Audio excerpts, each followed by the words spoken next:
হরে কৃষ্ণা, হরি বল, রাধে রাধে। আজকে করছি হচ্ছে দুধ ছাড়া সুজি। আরে দুধ ছাড়া সুজি, এটা কি সম্ভব? হ্যাঁ সম্ভব। তোমাদের জন্য নিয়ে এসেছি আমি আমার চ্যানেলে, বনিম্যাটিক চ্যানেলে, দুধ ছাড়া সুজি। তো সবার আগে কি করতে হবে বলো তো? আমাদের প্রথম কাজ হচ্ছে দুধ বানানোর জন্য আমরা আজকে কাজু বাদামের দুধ তৈরি করছি। তো এই কাজু বাদামটাকে মোটামুটি 5 থেকে 6 ঘন্টা ভিজিয়ে রাখতে হবে। 2-4 বার আগে ধুয়ে নেবে, ধুয়ে তারপরে এটা কিন্তু ভিজাতে হবে। এইখানে কিন্তু আমরা অনেক কিছু দুধ ব্যবহার করতে পারি, যেমন সোয়া মিল্ক ব্যবহার করতে পারি, বাদামের দুধ, রাগি দুধ, বাচ্চাদের জন্য সবটাই ভালো। আচ্ছা, আমার এই ভিডিওর উদ্দেশ্যটা কি?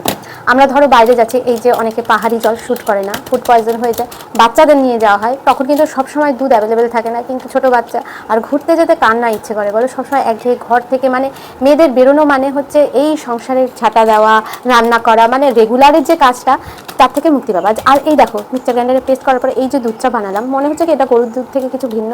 একদমই না, এটা অনেক হেলদি এবং একই রকমই অনেক ভালো।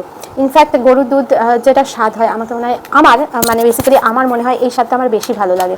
তো এখান থেকে কিন্তু তোমরা ঘি, বাটার, পনির সবটাই কিন্তু তৈরি করতে পারো, তেমনি সোয়া পনির তৈরি করতে পারো। আর আমি কাজু বাদামের পনিরটা এখনও তৈরি করিনি, কিন্তু এখান থেকে তোমরা যে মেয়োনিজ খাও, সেই মেয়োনিজটাও তোমাদের তৈরি করার পরে দেখাবো।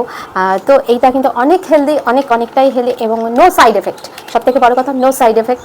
তো খুব ভালো। আর যখন ধরো আমরা অনেক জায়গাতেই এমন যাই, সবসময় কিন্তু দুধ অ্যাভেলেবেল হয় না, বা আমাদের সেই টাইমে সেই জায়গার ইনফরমেশন থাকে না যে ছোটো বাচ্চা নিয়ে যাচ্ছে, এখান থেকে দুধ পাওয়া যাবে, আমাদেরও সার্ভাইভ করতে হবে। তো এখন কিন্তু হ্যান্ড মিক্সচার গ্রাইন্ডার, মানে যেটা ব্যাটারিতে চলে, সেই রকম হ্যান্ড মিক্সচার গ্রাইন্ডার কিন্তু সবাই কিন্তু ক্যারি করতে পারি আমরা। আচ্ছা, সব থেকে বড় কথা বলি, তোমাদের যদি আমি না বলতাম এটা কাজু বাদামের দুধ, তাহলে কি তোমরা বুঝতে পারতে এটা গরুর দুধ না?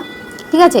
তো দেখতে একই রকম, খেতেও একই টেস্ট। তোমরা প্লিজ বাড়িতে চেষ্টা করো এরকমভাবে করার, এবং আমাকে অবশ্যই কমেন্টে দেখো কেমন হয়েছে।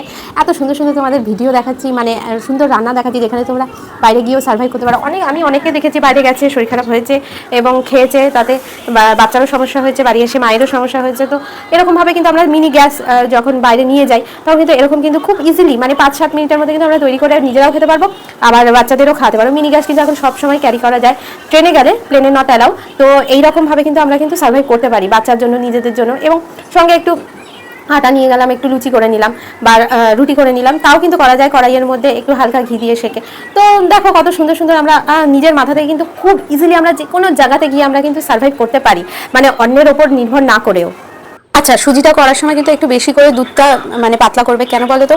অনেক তাড়াতাড়ি কিন্তু এই কাজু বাদাম থেকে ক্রিমটা বেরিয়ে আসে, তার ফলে কী হয় বলো তো? সুজিগুলো না দানা পাকিয়ে যেতে পারে। তাই যতটা তুমি দুধ করছো, মানে ঘনটা একটুখানি পাতলা করে করবে, তাতে তোমার খুব সুন্দরভাবে সুজিটা কিন্তু ওর মধ্যে ফুটবে। মানে সুজিটাকে সিদ্ধ হওয়ার জন্য একটু পাতলা করতে হবে দুধটা, কাজু বাদামের দুধটা। নাহলে বলবে কি বললে, আমরা তো করতেই পারলাম না, একেবারে দলা পাকিয়ে গেল। হ্যাঁ, তো যেরকম ধরো 20-25টা কাজু বাদামের মধ্যে মোটামুটি 1 গ্লাস মতো বা 1.5 গ্লাস মতো, এতটাই কিন্তু জল দিতে হবে কোয়ান্টিটি।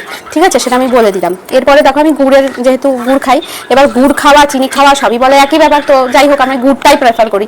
তো দেখো, এটা ভগবানের জন্য আমি আগে থেকে বেড়ে নিলাম।